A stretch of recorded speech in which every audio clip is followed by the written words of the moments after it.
আসসালামু আলাইকুম ভাই বোনেরা, আপনারা কেমন আছেন? এই তো প্রথমে দেখতে পাচ্ছেন এতগুলো গরু ফালটা করছি সকাল থেকে করে হাতে ঠোসা পড়ে গেছে। গাইস দেখাইলাম গ্রামের মানুষরা কত কষ্ট করে, দেখেন জাল দেওয়ার জন্য কত পরিশ্রম কত কষ্ট করতে হয়, তারপরে রান্না বান্না করতে হয়। দেখেন এগুলো রেডি করে রাখছি শুকায়, এগুলো জাল দিব। আর দেখেন ছাগলটা রোদে পড়ে গেছে। আমার শাশুড়ি কখন থেকে বলতেছি যে ছাগল কিন্তু রোদে পড়ছে, শোনেই নাই।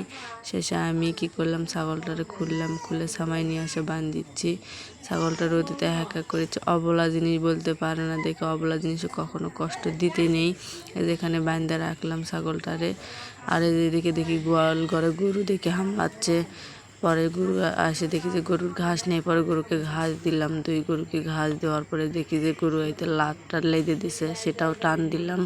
শাশুড়ি গরু হয়েছে তো কী হয়েছে, সমস্যা নেই, কোনো কাজে নেই। যেখানে ওগুলো কাজ করার পর রান্না বান্নার জন্য এখানে প্রিপারেশন নিচ্ছি। গরমে রান্না বান্না করতে মন চাচ্ছে না, হাতে ঠোসা পড়ে গেছে, প্রচুর শরীরে ব্যথা। অতগুলো করি একা একা ফালটা করছি, প্রচণ্ড খারাপ লাগতেছে। কিছু করার নেই, রান্না করাও লাগবে, খাওয়াও লাগবে। কেউ বলবে না যে আমি রান্না করে দেবো তুমি খাবে, এটা কেউ বলার লোক নেই। কিন্তু কাজের বেলা সবাই কাজ করে নিতে জানে।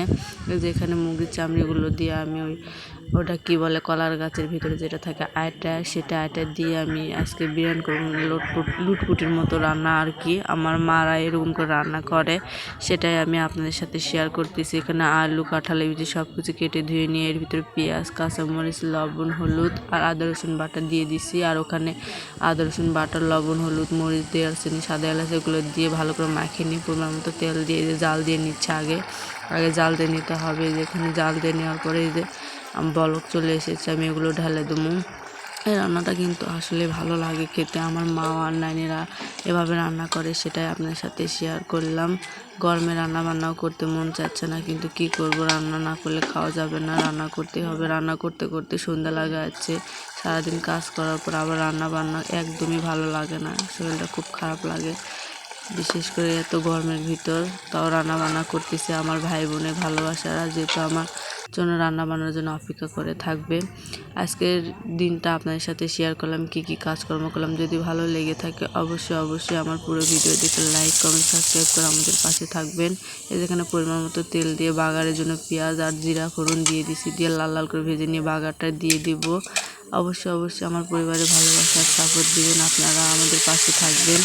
সবাই ভালো থাকবেন, সুস্থ থাকবেন। আমি নতুন কোনো ভিডিও নিয়ে আপনাদের মাঝে হাজির হয়ে যাব হাবিবা।